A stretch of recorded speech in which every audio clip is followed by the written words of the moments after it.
Good evening and welcome back to the next episode of The Plastic Profiler. Tonight we are looking at a psychological analysis of Ted Bundy. I reached this with some research looking at different papers written on him. So this is my opinion after looking at different papers and articles written on Ted Bundy. With that being said, let's get into it. As we discussed in the episode where we spoke about psychopaths and serial killers, there's quite a bit of overlap, and Ted Bundy is a textbook example of this. He does show quite a number of psychopath tendencies, like a lack of empathy, remorse, or even in general a conscience. He was very manipulative, superficially charming, and deceitful. In the long form of this, we will go through example of each and look a little bit deeper into this. But yes, Ted Bundy was most definitely, in my opinion, a psychopath. The next part we're looking at is possible diagnosis that Ted Bundy could have had. May I preface this? I never spoke to Ted Bundy in person, so I cannot formally diagnose him. This is just my insight on what I have read on him and what I think he might have been able to be diagnosed with. So first and foremost is antisocial personality disorder, which he does show multiple signs of in terms of a long term, as in many years of disregarding social norms, pathologically lying to people around him in his life as well as the victims. He had a disregard for other people's lives. He didn't care whether they lived or died, as displayed through the crimes he committed, the amount of victims he had. This is quite evident. The next one we are looking at is narcissistic personality disorder. This is a tad more than people just having a strong self-esteem. When it comes to narcissistic personality disorder, it is to the extreme. So he was very arrogant. He believed no one was better at anything than him. He was grandiose. He wanted to live this big, wonderful life. And one of the things we can see this in is the fact that he was so taken aback by the fact that he was dumped by one of his first girlfriends, and a lot of people theorized that most of his victims looked like her. That was a very big betrayal in his life, because he's the best. How dare she break up with him, to the point where he got back with her just to prove a point. This event, over a lot of others, shows his narcissism a lot for me.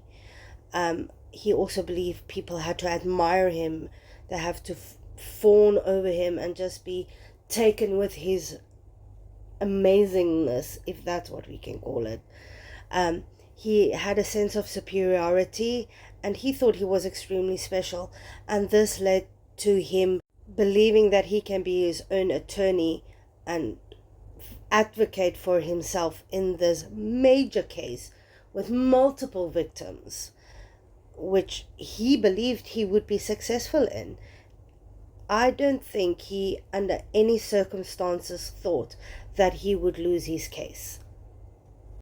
The next one is a little bit harder to talk about online, but I'm going to do my best to talk about it in an academic sense. So we are looking at sadism in the sexual form. He was motivated by more than just murder.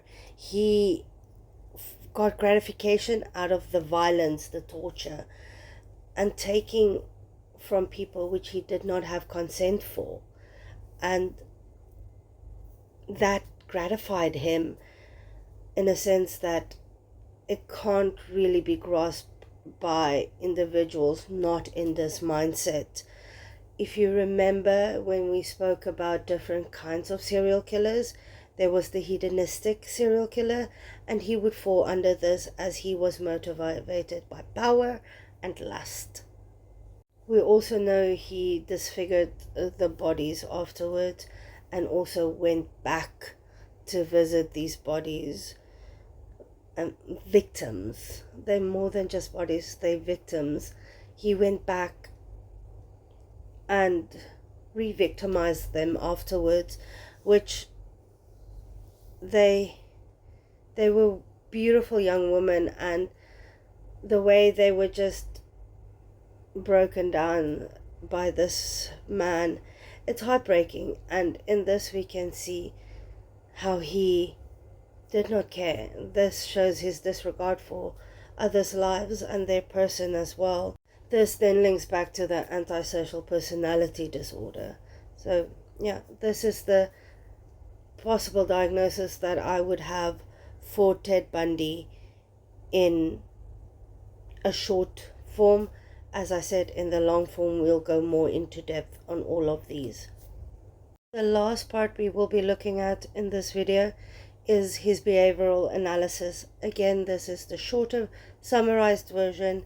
There will be a lot more detail coming tomorrow. So we see him as an organized offender, as he planned his murders quite well in advance before committing them. He also lowered his victims' defenses through multiple ruses, feigning injuries, impersonating a form of authority, in order to lower their defense against him and make them feel less vulnerable. He also is known to leave very little physical evidence, meaning he plans out his crimes well. He also had a kill kit in his car, which allowed him to at any point be ready to go. Then we have this mask of sanity. He was regarded as a well-spoken person. Professors and other people around him had a very high regard of him and were quite shocked when the news came out that he was the serial killer. One of his cousins recently wrote a book about it, and I've watched some podcasts about her talking and how she speaks about this one event where he was at her place and they were dancing and having fun, and he was normal in quotation marks, and then suddenly this blackness came into his eyes. It's like that mask slipping. So he was able to maintain this persona while not committing crimes to the people around him. He was quite well respected with the people in his life. Ted also kept some trophies of his victims, which allowed him to go back and relive the emotions he experienced while committing these crimes. This allowed him to experience that euphoria that he had when he was actively victimizing these people, which there are several serial killers out there that has done this. And the reason behind it, as I mentioned, is that reliving of the crime. So yes, that for tonight is our analysis of Ted Bundy. Tomorrow is the big one, the long one, the long-awaited episode for everybody. Thank you for staying with me thus far, and I hope to see you tomorrow evening for the long version of Ted Bundy. And then we are done with Ted Bundy and America for now. We will head to South Africa for Stuart Wilken, and after that the Jars Killer, as I mentioned in my very first video. If you have any questions, please leave them in the comment, and if you want, please leave a like, leave a comment on your thoughts and theories about Ted Bundy and his psychological analysis. Thank you very much. Until tomorrow evening, goodbye.